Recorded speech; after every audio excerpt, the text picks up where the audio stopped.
Good morning, guys. It is Monday, April 20th. All right, so today we're going to do perimeter, area, volume, circumference, area of a circle with word problems.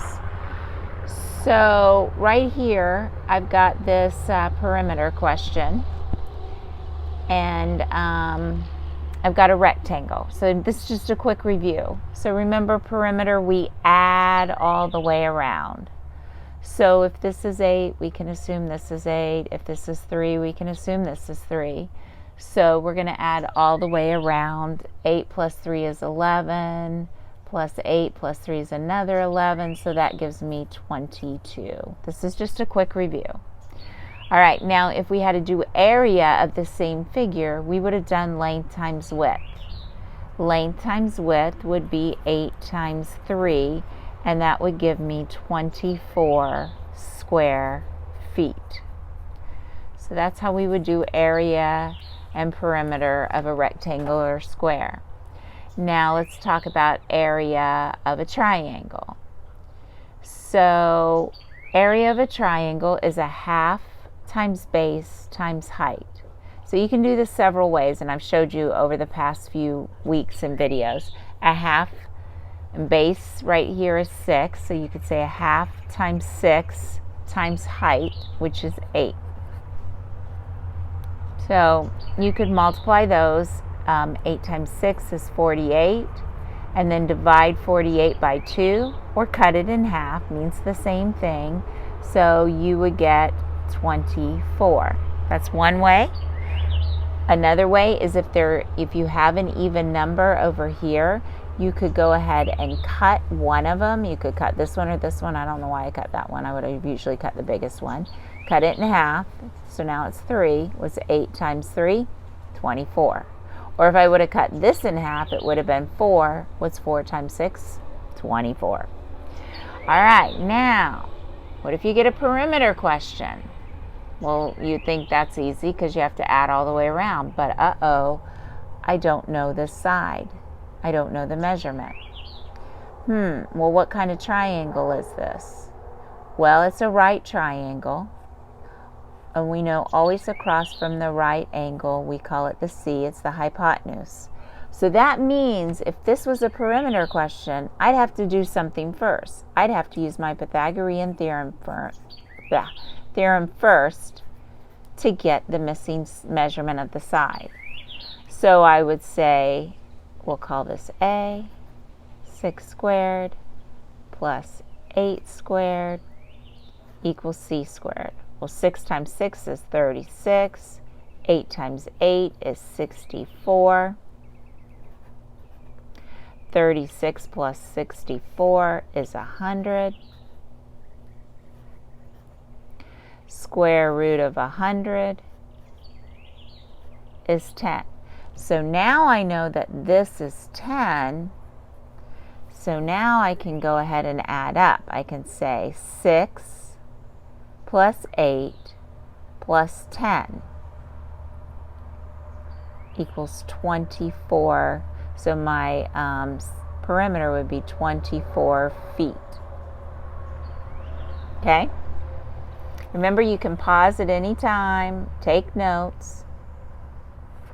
All right, this one right here, if you were asked what is the area of this rectangle, you would do 3 times 5, just like we did a minute ago, length times width, and you'd say 15 square feet.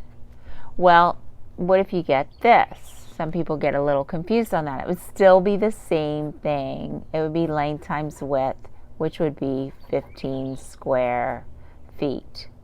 I just want to show you this because you're going to get this in a question in a minute. There's telling you that the height is 5, so you would use that for here. So 5 times 3. All right, now, real quick review on circles. So we've done circles a lot. If you need to go back and watch an old video, there's much more detail in the past. This is just a quickie. Remember, circumference is the measurement around the outside. Circumference is equal to either pi d or 2 pi r. Okay, so today it's going to be a little different. I'm not going to ask you what the circumference is. I'm telling you what the circumference is. The circumference is 18.8, we'll say feet, 18.84 feet. Now what I need you to find out is what is the diameter or the radius. So you're kind of going backwards. So what I would do is if I was looking for the diameter, I'd write the formula, pi d. And that is what the circumference is equal to. So what I would do is I know that the circumference is 18.84, so I'd put that here, 18.84, equals, what is pi? 3.14. What is d, the diameter? Well, we don't know. That was the whole problem. We don't know it. So now what I have is this. Well, to get the diameter, I need to divide by 3.14. And if I do it to this side of the equal sign, I got to do it to that side of the equal sign. So what I have is in my handy dandy calculator, I would say 18.84. I'm doing this without my thing that usually holds my phone because I can't get to it right now. 18.84 divided by 3.14. That gives me 6.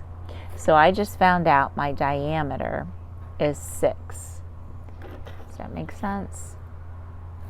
Took that and divided by 3.14. Now that I know my diameter, I can figure out my radius because radius is half a diameter.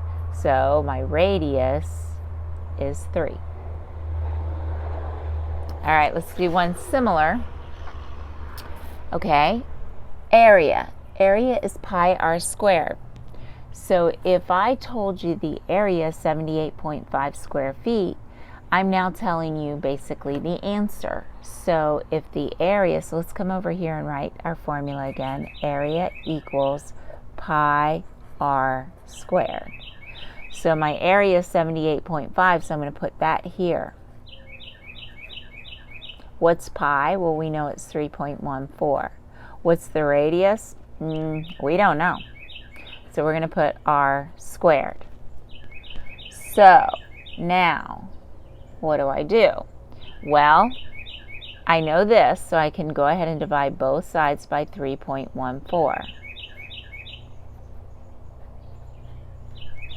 So when I do, this goes away, leaving this side with only r squared, and now I need to put in my calculator 78.5 and divide it by 3.14. So 78.5 and divide it by 3.14. When I do, I get 25. So r squared equals 25. Now, think about this. This says square, just like when we were using Pythagorean theorem. That means we've got to get the square root of 25. The radius is not 25. When the radius is squared, it's 25. So the square root of 25, what times what gives me 25, where the numbers are the same, is 5. So now if we back up, our question says, hey, if a circle has a 78.5 square footage, what is the radius? The radius is 5. What is the diameter? Well, remember, diameter is double the radius, so that means the diameter is 10. All right? So I've got some word problems for you to do with these questions, and make sure you either take the quiz or send me a text and remind that you watched this video. And like always, there is so much information in Aztec on this. So if you go into Aztec and you go into perimeter, area, volume, circumference, you'll find so much work in there to do. Alrighty, have a great day. Bye.